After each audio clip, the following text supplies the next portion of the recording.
Evangelho matinal do dia 18 de abril de 2020.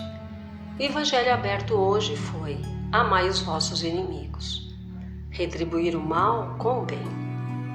Aprendeste o que foi dito: amareis o vosso próximo e odiarei os vossos inimigos. Eu, porém, vos digo: amai os vossos inimigos, fazei o bem aos que vos odeiam e orai pelos que vos perseguem e caluniam, a fim de serdes filhos do vosso Pai, que está nos céus, e que faz se levante o sol para os bons e para os maus, e que chova sobre os justos e os injustos. Porque, se só amardes os que vos amam, qual será a vossa recompensa? Não procede assim também os publicanos? Se apenas os vossos irmãos saudardes, que é o que com isso fizestes mais do que os outros? Não fazem outro tantos pagões? Mateus, capítulo 5, versículo de 43 a 47. Digo-vos que, se a vossa justiça não for mais abundante que a dos escribas e dos fariseus, não entrareis no reino dos céus. Mateus, capítulo 5, versículo 20. Se somente amardes os que vos amam, que mérito se vos reconhecerá, uma vez que as pessoas de má vida também amam os que as amam? Se o bem somente o fizerdes aos que vô-lo fazem, que mérito se vos reconhecerá, dado que o mesmo faz a gente de má vida? Se só emprestarde àqueles de quem possais esperar o mesmo favor, que mérito se vos reconhecerá, quantas pessoas de má vida se entreajudam dessa maneira para auferir as mesmas vantagens? Pelo que vos toca, amai os vossos inimigos, fazei bem a todos e auxiliai sem esperar coisa alguma. Então, muito grande serei a vossa recompensa, e sereis filhos do Altíssimo, que é bom para os ingratos e para os maus. Sede, pois, cheio de misericórdia, como cheio de misericórdia é o vosso Pai. São Lucas, capítulo 6, versículo de 32 a 36. Se o amor do próximo constitui o princípio da caridade, amar os inimigos é a mais sublime aplicação desse princípio, porquanto a posse de tal virtude representa uma das maiores vitórias alcançadas contra o egoísmo e o orgulho. Entretanto, há geralmente equívoco no tocante ao sentido da palavra amar nesse passo. Não pretendeu Jesus, assim falando, que cada um de nós tenha com o seu inimigo a ternura que dispensa a um irmão ou um amigo. A ternura pressupõe confiança. Ora, ninguém pode depositar confiança numa pessoa sabendo que essa lhe quer mal. Ninguém pode ter para com ela expansões de amizade, sabendo-a capaz de abusar dessa atitude. Entre pessoas que desconfiam uma das outras, não pode haver essas manifestações de simpatia que existem entre as que comungam nas mesmas ideias. Enfim, ninguém pode sentir em estar com o inimigo prazer igual ao que sente na companhia de um amigo. A diversidade da maneira de sentir nessas duas circunstâncias diferentes resulta mesmo de uma lei física, a da assimilação e da repulsão dos fluidos. O pensamento malévolo determina uma corrente fluídica que impressiona penosamente. O pensamento benévolo nos envolve num agradável eflúvio. Daí a diferença das sensações que se experimenta à aproximação de um amigo ou de um inimigo. Amar os inimigos não pode, pois, significar que não se deve estabelecer diferença alguma entre eles e os amigos.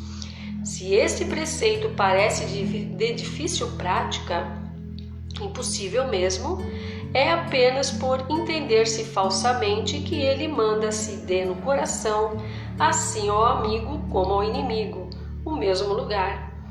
Uma vez que a pobreza da linguagem humana obriga a que nos sirvamos do mesmo termo para exprimir matizes diversos de um sentimento, a razão cabe estabelecer as diferenças, conforme os casos. Amar os inimigos não é, portanto, ter-lhe uma afeição que não está na natureza, visto que o contato de um inimigo nos faz bater o coração de um modo muito diverso do seu bater ao contato de um amigo. Amar os inimigos é não lhe guardar ódio, nem rancor, nem desejos de vingança, é perdoar-lhe, sem pensamentos ocultos e sem condições, o mal que nos causem.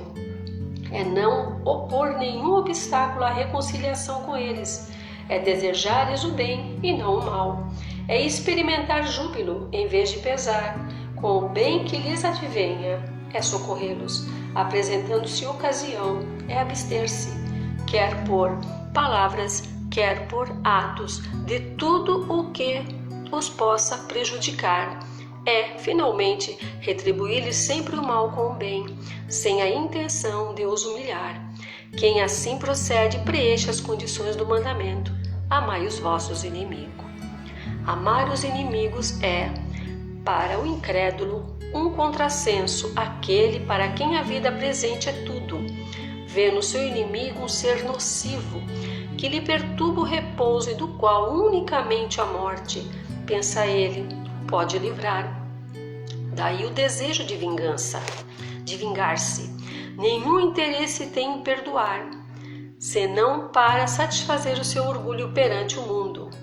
Em certos casos, perdoar lhe parece mesmo uma fraqueza indigna de si. Se não se vingar, nem por isso deixará de conservar rancor e um secreto desejo de mal para o outro. Para o crente, e sobretudo para o espírita, muito diversa é a maneira de ver, porque suas vistas se lançam sobre o passado e sobre o futuro, entre os quais a vida atual não passa de um simples ponto.